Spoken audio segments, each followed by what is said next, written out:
नमस्कार, बीएसटीवी देख रहे हैं आप और मैं हूं आपके साथ मानसी सोनी। दो कदम में आप सभी का बहुत स्वागत है। चलिए रुक करते खबरों की ओर और एक दुखद खबर सामने आ रही। बता दें कि जयपुर में भीषण सड़क हादसा हुआ है। जबलपुर के 5 लोगों की इसमें मौत हो गई है। यह भीषण सड़क हादसा जिसमें 5 लोगों ने अपनी जान गंवा दी है। कार और ट्रेलर की टक्कर से यह हादसा हुआ है और जबलपुर से खाटू श्याम के दर्शन के लिए सभी जा रहे थे और बीच में यह हादसा हो गया। देखिए, कार और ट्रेलर की टक्कर से यह हादसा हुआ है और हादसे में 5 लोगों की मौत की खबर सामने आई है, जिसमें एक महिला भी शामिल है। आपको बता दें कि जबलपुर से यह सभी खाटू श्याम के दर्शन के लिए जा रहे थे और खुशी का माहौल था, लेकिन ये दुख में तब्दील हो गया। ज्यादा जानकारी के साथ प्रतीक अवस्थी हमारे साथ फोन लाइन पर जुड़ गए हैं। प्रतीक, जिस तरीके भीषण सड़क हादसा हुआ है, जिन 5 लोगों की मौत की खबर सामने आई वो जबलपुर के बताए जा रहे हैं, क्या वजह है इस हादसे की? इसके साथ ही पहचान किन के रूप में हुई है? हाँ, देखिए, बिल्कुल एक बेहद दुखद हादसा जो है ये सामने आया है। आज सुबह तकरीबन 5 बजे की बात है। जयपुर के चाकसू इलाके में जबलपुर निवासी जो 5 लोग हैं जो कार सवार थे, उनकी ट्रेलर से जो है टक्कर हुई और इस टक्कर में सभी लोग जो कार सवार थे उनकी मौत यहाँ पर हो गई है। मृतकों में पीयूष, राहुल, अनुराग, रेशमा और शानू जो है इनके नाम ये बताए जा रहे हैं। जैसे ही जानकारी लगी, जो परिजन हैं जो जबलपुर में मौजूद थे वे रवाना हो गए हैं और जबलपुर से उज्जैन और उज्जैन से खाटू श्याम के लिए जो परिवार है वो रवाना हुआ था। धार्मिक यात्रा थी, लेकिन ये दुखद हादसा इस बीच जो है सामने हुआ है। फिलहाल परिजन यहाँ से रवाना हो गए जैसे उन्हें जानकारी लगी है और बेहद दुखद खबर जो है संस्कार धानी के जो लोग हैं जो मृत हुए हैं उनकी सामने आई है। बिल्कुल प्रतीक, और यहाँ पर ये भी जानना जरूरी हो जाता है कि जिस तरीके कार में 5 लोग सवार थे, क्या और भी लोग इसमें सवार थे? कुछ लोग क्या घायल बताए जा रहे हैं या क्या कुछ जानकारी है? जी प्रतीक। जी हाँ, 5 लोग ही इस कार में सवार थे और इनकी जो मृत्यु की खबर है सामने आई है। 5 ही लोग कार में सवार भी थे और बहरहाल और क्या कुछ घटनाक्रम हुए हैं, क्या और हादसे की वजह रही है, ये कुछ देर बाद स्पष्ट हो पाएगा। फिलहाल परिजन यहाँ से जो है रवाना हो गए। बिल्कुल, और जांच का विषय है और क्या कुछ खुलासे होते हैं देखने वाला विषय होगा। आप बने रहिएगा हमारे साथ। तो जबलपुर से एक खबर बता रहे थे, एक बार फिर जबलपुर की तरफ रुख करते हैं जहां प्रसाद खाने से बड़ा हादसा हुआ है। बता दें कि 24 महिलाएं और बच्चे बीमार हो गए हैं, सभी को अस्पताल में भर्ती कराया गया है। तो प्रसाद खाने से बड़ा हादसे की खबर ये जबलपुर से सामने आ रही है। 24 महिलाएं और बच्चे जो है वे बीमार हो गए हैं, सभी को अस्पताल में उपचार के लिए भर्ती कराया गया है। मिठाई खाने के बाद से सभी की हालत बिगड़ी और एक मरीज को नागपुर भी रेफर कर दिया गया। आपको बता दें कि सुंदरी मंदिर में सुहागलों का आयोजन था और उसके बाद मिठाई खाने से इन लोगों की तबीयत खराब हो गई।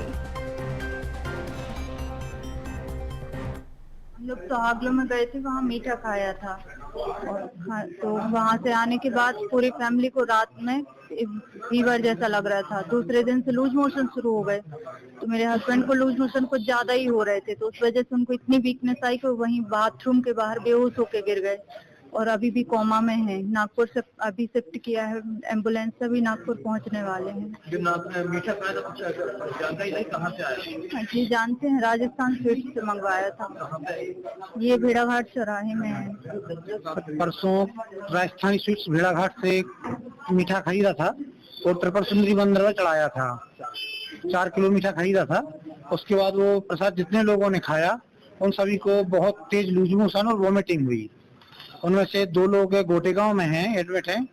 कुछ लोग यहाँ पे हैं आपके भेड़ाघाट चौक में और एक जन की तबीयत ज्यादा खराब थी तो मेट्रो से नागपुर रेफर हुए हैं अभी 1 घंटे पहले मेडास में। कुल 19 लोग। देखिए, पूरी खबर आपको जबलपुर से बता रहे हैं जहां प्रसाद खाने से अब बड़ा हादसा हुआ है। ज्यादा जानकारी के साथ प्रतीक अवस्थी हमारे साथ फोन लाइन पर जुड़े हुए हैं। प्रतीक, जिस तरीके अब पूरा मामला सामने आया है, इसमें 24 महिलाएं और बच्चे बीमार बताए जा रहे हैं, फिलहाल क्या स्थिति उनकी है? हाँ, देखिए, तकरीबन 18 महिला पुरुष और 2 बच्चे जो हैं इस पूरे घटनाक्रम में फूड पॉइजनिंग का शिकार यहाँ पर हुए हैं। कुछ निजी अस्पताल में भर्ती हैं, कुछ जिला अस्पताल में और कुछ मेडिकल अस्पताल में इलाजरत हैं। एक व्यक्ति की हालत गंभीर बताई गई जिन्हें नागपुर रेफर कर दिया गया। अभी आपने उनकी पत्नी का बयान भी सुना। क्योंकि एक बड़ा मंदिर, जाना माना मंदिर त्रिपुर सुंदरी मंदिर है जबलपुर में और सुहागलों के आयोजन में तमाम तरह लोग सब एकत्रित हुए थे। बीकानेर स्वीट्स जो कि राजस्थान की एक चेन है, वो उसकी शॉप जो है भेड़ाघाट चौराहे पे थी जहाँ से 4 किलो मिठाई आई थी और उसके सेवन के बाद से ही परिवार के सभी सदस्य जो है बीमार हो गए थे। तो मूल रूप से संदेहास्पद जो वो कहीं ना कहीं मिष्ठान पे ही जा रहा है कि वो दूषित हो सकता है, जिससे फूड पॉइजनिंग सभी को हुई है। फिलहाल पुलिस तक भी मामला जो है पहुंच गया है, वो प्राथमिक रूप से जांच यहाँ पर कर रहा है। लेकिन बड़ी खबर ये है कि तकरीबन 2 दर्जन लोग जो है वो फूड पॉइजनिंग का शिकार जो है यहाँ पर हुए हैं। बिल्कुल प्रतीक, और जिस तरीके आपने ये बताया कि 2 दर्जन से ज्यादा लोग यहाँ पर फूड पॉइजनिंग का शिकार हो गए हैं, अब यह जांच का विषय है कि आखिरकार इतनी बड़ी संख्या में लोग कैसे बीमार हुए। फिलहाल इस खबर पर नजर बनाए रखिएगा। तमाम जानकारी के लिए बहुत शुक्रिया आपका। और वहीं खबर जबलपुर से है, जहां कथावाचक उत्तम दास पर दुष्कर्म के आरोप हैं। आपको बता दें कि राजस्थान की युवती ने दिल्ली पुलिस को ईमेल किया और ईमेल के जरिए ये जानकारी दी गई। राजस्थान की युवती ने गंभीर आरोप लगाए हैं, दुष्कर्म के आरोप लगाए हैं। और आपको बता दें कि कथावाचक ने खुद को कमरे में कैद कर लिया है। स्वास्थ्य खराब होने का हवाला देते हुए कथा में शामिल कथावाचक नहीं हुए और कथा स्थल पर पुलिस बल तैनात है। पुलिस ने फिलहाल जांच शुरू कर दी है। तो देखिए, राजस्थान की एक युवती जिसने कथावाचक पर गंभीर आरोप लगाए हैं, दुष्कर्म के आरोप लगाए हैं। उत्तम दास इन कथावाचक का नाम है जिस पर दुष्कर्म के आरोप लगे हैं। अब सवाल तमाम यहाँ पर खड़े हो रहे हैं क्योंकि राजस्थान की यह युवती है जिसने आरोप लगाए हैं। अब आरोप को लेकर जो है पुलिस जांच पड़ताल कर रही है, लेकिन खबर यह है कि कथावाचक ने खुद को अब कमरे में बंद कर लिया है और कथा स्थल पर चूंकि पुलिस बल तैनात है और उनका इंतजार किया जा रहा था, लेकिन उनका कहना है कि मेरा स्वास्थ्य ठीक नहीं है और उसका हवाला देते हुए उन्होंने खुद को कमरे में कैद कर लिया है। तो ये खबर आपको जबलपुर से बता रहे हैं। देखिए, जहां पर राजस्थान की एक युवती ने कथावाचक पर गंभीर आरोप लगाए हैं, दुष्कर्म के आरोप लगाए गए हैं। अब इसकी जांच पड़ताल तो की जाएगी, लेकिन जिस तरीके कथावाचक ने खुद को कमरे में बंद कर लिया है, तमाम सवालों को यह जन्म देता हुआ नजर आ रहा है। और कथावाचक उत्तम दास बताए जा रहे हैं जिन पर गंभीर आरोप लगे हैं। राजस्थान की युवती ने इन पर गंभीर आरोप लगाए हैं। इनकी कथा थी, लेकिन कथावाचक जो है कथा पंडाल पर नहीं पहुंचे और उन्होंने खुद को कमरे में बंद कर लिया और साथ ही यह हवाला दिया कि उनका स्वास्थ्य ठीक नहीं है। फिलहाल कथा स्थल पर पुलिस बल तैनात किया गया है और पुलिस उस पूरे जो मामला है उसकी जांच पड़ताल कर रही है। चूंकि जो युवती है उसने ईमेल के थ्रू पुलिस को ये जानकारी दी है, तो अब ये पुलिस के लिए जांच का विषय बन गया है कि आखिर इसके पीछे सच्चाई क्या है।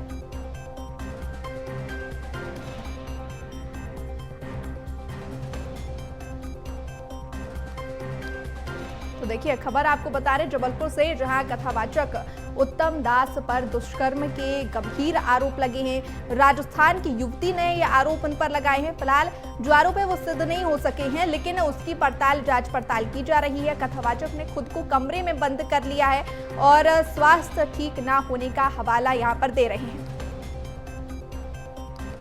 और वहीं जबलपुर में विवादित वेब सीरीज घूसखोर पंडित के टाइटल को लेकर जिला न्यायालय में परिवाद दायर किया गया है। बता दें कि परिवाद जबलपुर निवासी स्क्रिप्ट राइटर, फिल्म कलाकार और ज्योतिषी पंडित वैभव पाठक ने दाखिल किया है। उन्होंने टाइटल को ब्राह्मण समुदाय के प्रति अपमानजनक और मानहानि कारक बताया है। मामले में वेब सीरीज के निर्माता नीरज पांडे सहित रीड हेस्टिंग और नेटफ्लिक्स के अन्य शीर्ष अधिकारियों को प्रस्तावित अभियुक्त बनाया है। बता दें कि 20 फरवरी को प्रथम श्रेणी न्यायिक दंडाधिकारी की अदालत में परिवादी के बयान दर्ज किए जाएंगे।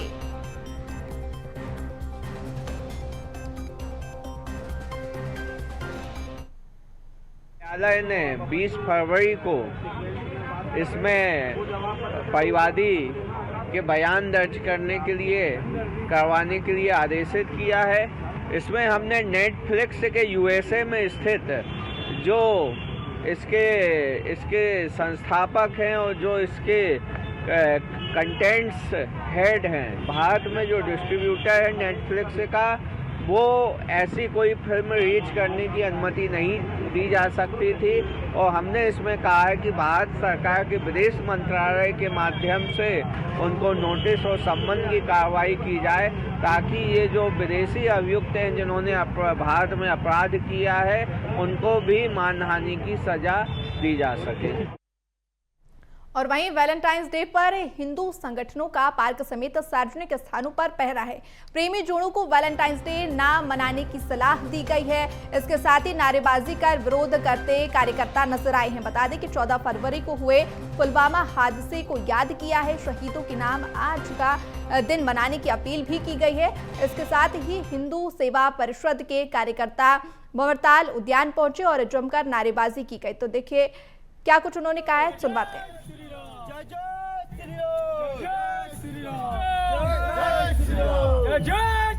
शहर के विभिन्न गार्डनों में जो लड़का और लड़की अवैध रूप से बैठे रहते हैं उनको समझाइश दी है और भंवरताल गार्डन में तालाबंदी कर विरोध प्रदर्शन किया है कि आज के दिन पुलवामा में जो शहीद हुए थे उनकी शहीदों को भूल के वैलेंटाइन डे के दिन पे मनाया जा रहा है 14 फरवरी, उसको 14 फरवरी ना मना के शहीदों के लिए मनाया जाए, उसके लिए समझाइश दी और भंवरताल गार्डन में तालाबंदी की है। और वहीं दमोह जिले के रनीह थाने में एक युवक और शराब दुकान के कर्मचारियों के बीच विवाद हो गया। विवाद के दौरान शराब दुकान कर्मचारियों ने युवक से मारपीट की, जिससे आहत युवक ने घर जाकर फांसी लगाकर आत्महत्या कर ली। सूचना मिलने पर पुलिस मौके पर पहुंची और शव का पंचनामा कर पोस्टमार्टम के लिए सिविल अस्पताल भेज दिया गया। इस पूरी घटना के बाद परिजन आक्रोशित हो गए हैं और शव को सड़क पर रखकर दोषियों पर कार्रवाई की मांग कर चक्का जाम किया। इसके साथ ही आर्थिक मुआवजे की मांग की जा रही है। पुलिस ने लोगों को समझाइश दी है और बताया जा रहा है कि मृतक कमलेश राय शराब दुकान के सामने ठेला लगाता था और इस दौरान शराब को अधिक मूल्य पर बेचने के चलते उसका विवाद हो गया, जिसके चलते उसके साथ मारपीट की गई थी। फिलहाल मामला शांत है और पुलिस की मौजूदगी में शनिवार को मृतक का अंतिम संस्कार कराया गया और मामले की आगामी कार्रवाई में पुलिस जुट गई है। 2026 को राजकुमार राय तथा टेकचंद राय निवासी रने का विवाद रने कलारी के स्टाफ जगदीश राय और विजेंद्र राय से हो गया था, जिसमें विजेंद्र और जगदीश के द्वारा राजकुमार के साथ मारपीट की गई थी।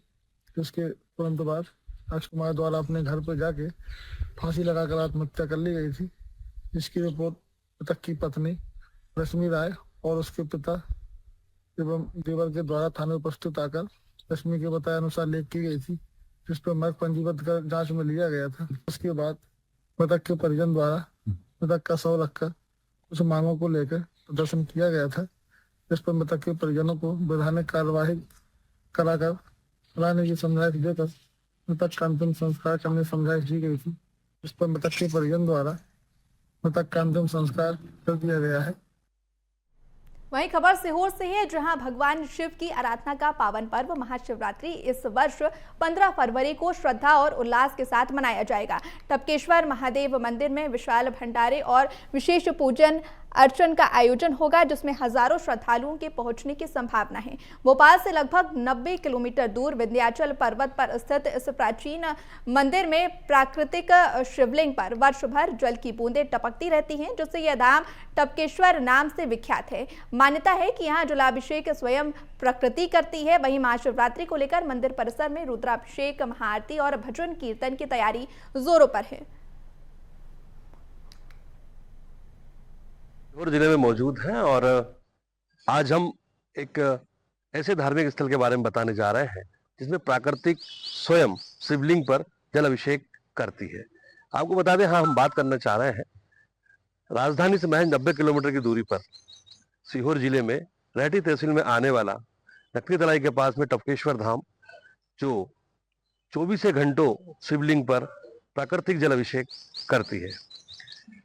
इसी को लेकर हमारे साथ में यहाँ के जाने माने और जिन्होंने इसको देखा है और उनसे भी हम बात करेंगे, यहाँ के जो स्थानीय उनसे भी हम बात करेंगे कि आखिर क्या इसकी मान्यताएं हैं और किस प्रकार की इसकी मान्यता है और ये कब से ये जो शिवलिंग पर जो जलाभिषेक होता है प्राकृतिक, ये कब से होता आ रहा है और इसकी क्या क्या मान्यता, चलिए जानते हैं। नमस्कार, आपका नमस्कार। क्या नाम है आपका और इसकी क्या मान्यताएं हैं और ये कब से यहाँ पर प्राकृतिक जल अभिषेक करती है? मेरा नाम चेतन सिंह पवार, मैं चींच गांव का रहने वाला हूँ, नसुल्लागंज तहसील का निवासी हूँ। मैं टपकेश्वर लगभग 25 वर्षों से जाता आता रहता हूँ। एक गुफा है पत्थर की, माँ भगवान शिव का एक शिवलिंग स्थापित है पहले से ही। और ऊपर से निरंतर बूंद बूंद पानी से भगवान शिव का 12 महीना अभिषेक होता है, चाहे बारिश हो या मत हो। कई वर्षों में मैंने बीच में देखा सूखा पड़ा तो भी उसमें हमेशा निरंतर अभिषेक होता रहा। जल का कभी जल की बूंदें बंद नहीं हुई। कहा जाता है कि यहाँ पर 24 घंटे जल का अभिषेक होता है और शिवलिंग पर प्राकृतिक खुद जल अभिषेक करती है। ये क्या सत्य है और आप इसको कब से जानते हैं और ये स्थान आपने कब इसकी खोज हुई और ये कब आप वहाँ पर मौजूद हुए थे, गए? ये क्या है कि मैं 2005 में गया था वहाँ। मैं जब से निरंतर देखता हूँ। मैं पहले रात्रि में भी रुकता था वहाँ। अभिषेक 12 महीना निरंतर होता वहाँ, कभी पानी की बूंदें बंद नहीं होती, चाहे बारिश हो या मत हो। कई बार बीच में सूखे भी पड़े तो भी बूंदें बंद नहीं हुई, हमेशा निरंतर अभिषेक होता रहता है। और वो एक विशेष धार्मिक स्थल है। वहाँ ऐसा लगता है कि भगवान शिव साक्षात निवास करते हैं। इसकी विशेषताएं और ये खास दुर्लभ दृश्य कब इसमें देखा जाता है? और जैसे कि कल महाशिवरात्रि है और महाशिवरात्रि की ये पावन अवसर पर कितने श्रद्धालु आते हैं और ये वहां पर क्या क्या मान्यता है और वहां पर क्या क्या कार्यक्रम आयोजित किए जाते हैं? महाशिवरात्रि पे रात्रि में रुद्राभिषेक का कार्यक्रम चलता है सुबह तक। शिवरात्रि के दिन भंडारे चलते हैं, 2-3 भंडारे चलते हैं, निरंतर चलते हैं शाम तक। कम से कम हजारों की संख्या में महिला पुरुष बच्चे सभी आते जाते रहते हैं। तो आपको बता दें कि जिस प्रकार प्राकृतिक जल अभिषेक करती है शिवलिंग पर, ऐसा एक धाम इसके बारे में हमने चर्चा की, टपकेश्वर धाम। और कल महाशिवरात्रि के पावन अवसर पर हजारों लोगों की आने की तादाद में श्रद्धालु वहां पर मौजूद होंगे। कैमरामैन दिनेश के साथ में राकेश गडारे, BSTV, जिला सीहोर। वहीं सुकमा के पुवर्ती गांव में नक्सली कमांडर हिडमा और उनकी पत्नी राजू के अंतिम संस्कार से जुड़े क्रियाकर्म के दौरान लगभग 70 से 80 लोग तेलंगाना और आंध्र प्रदेश से शमशान घाट पहुंचे। ग्रामीणों की शिकायत पर पुलिस मौके पर पहुंची और सभी को पूछताछ के लिए हिरासत में लिया गया। देर रात तक चली पूछताछ के बाद सभी को रिहा कर दिया गया। घटना के बाद इलाके में सतर्कता बढ़ा दी गई है। तो एक सुकमा से आपको खबर बता रहे, देखिए जहां नक्सली कमांडर हिडमा और उनकी पत्नी के क्रियाकर्म के दौरान जो है तेलंगाना और आंध्र प्रदेश से कई लोग यहां पर पहुंचे, जिनसे देर रात तक पूछताछ की गई। सभी को हिरासत में लिया गया और पूछताछ के बाद जो है सभी को रिहा भी कर दिया गया है। आपको बता दें कि तेलंगाना और आंध्र प्रदेश से 80 जो लोग हैं वो शमशान घाट पहुंचे थे। फिलहाल ग्रामीणों की शिकायत पर पुलिस ने उन्हें हिरासत में लेकर पूछताछ की और बाद में रिहा कर दिया। वहीं महासमुंद जिले के सरायपाली ब्लॉक के ग्राम जंगलबेड़ा में प्रस्तावित गोदावरी सोलर प्लांट का विरोध लगातार जारी है। बीती शाम करीब 4 बजे ग्रामीण और सरायपाली की कांग्रेस विधायक चातुरीनंद SDM कार्यालय पहुंचे, जहां बात नहीं बनने पर सभी रात भर धरने पर बैठे रहे। ग्रामीणों ने प्लांट के खिलाफ जमकर नारेबाजी की। आरोप है कि हीरा ग्रुप द्वारा करीब 400 एकड़ जमीन पर प्लॉट लगाया जा रहा है, जिसमें बिना पंचायत प्रस्ताव अनुमति लेने सैकड़ों पेड़ों की अवैध कटाई और आदिवासी जमीन हथियाने के आरोप लगाए गए हैं। विधायक चातुरीनंद भी ग्रामीणों के समर्थन में पूरी रात धरने पर मौजूद रहीं। फिलहाल प्रदर्शन जारी है और प्रशासन की ओर से समझाइश का प्रयास किया जा रहा है। विरोध प्रदर्शन अभी भी जारी है। 3 बज चुके हैं, लेकिन अभी भी हौसला उतकी ही मजबूत है जबकि सुबह रही से। आज महिला मन आप मन देखा था कि महिला बहनी मन सब बाहर में सोए हैं। कड़ाके की ठंड है, ओढ़े पर कपड़ा नहीं है। मंगवाए हैं किराए से कपड़ा, दरी मंगवाए हैं और आज यहाँ पर बैठे हैं। 2:30 बजे SDM मैडम यहाँ से भाग दी, बिना बोले बिना कोई सूचना दिए अपन निकल गई। और बाकी जो महिला मन है उमन के कोई पुछारी नहीं है। यहाँ इस क्षेत्र के प्रथम नागरिक बैठे हैं, ओकरो भी कोनो पुछारी नहीं है, लेकिन ये लड़ाई तो जारी नहीं है।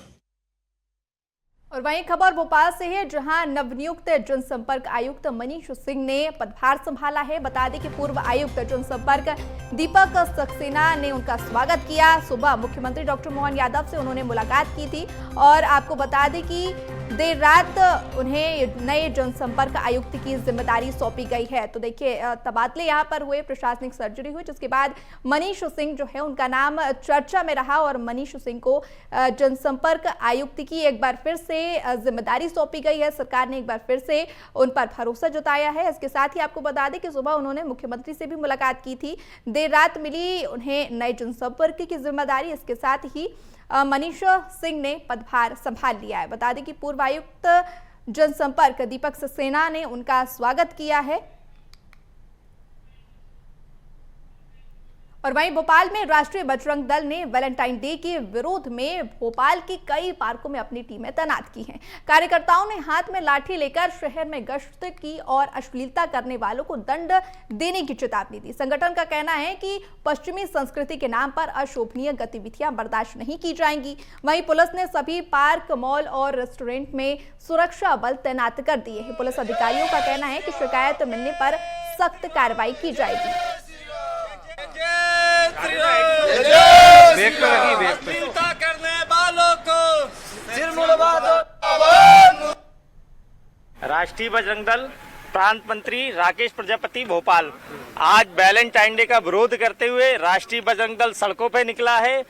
वैलेंटाइन डे के नाम पे किसी भी प्रकार से भोपाल शहर में अश्लीलता बर्दाश्त नहीं की जाएगी। राष्ट्रीय बजरंग दल की 1 दर्जन से ज्यादा समितियां भोपाल के सार्वजनिक स्थानों पे हाथों में डंड लेके निकली हुई है। अगर वैलेंटाइन डे के नाम पे कहीं अश्लीलता पाई गई तो राष्ट्रीय बजरंग दल का कार्यकर्ता ऐसे लोगों का सिर मुड़ा के जुलूस निकालने का काम करेगा। यदि कोई व्यक्ति हमारे पास कंप्लेन लेके आता है तो कानून सम्मत जो वैधानिक कार्रवाई होगी होनी चाहिए, वो कार्रवाई की जाएगी। लेकिन हमारा यही प्रयास है कि किसी को ऐसी कोई शिकायत का मौका ही नहीं आए।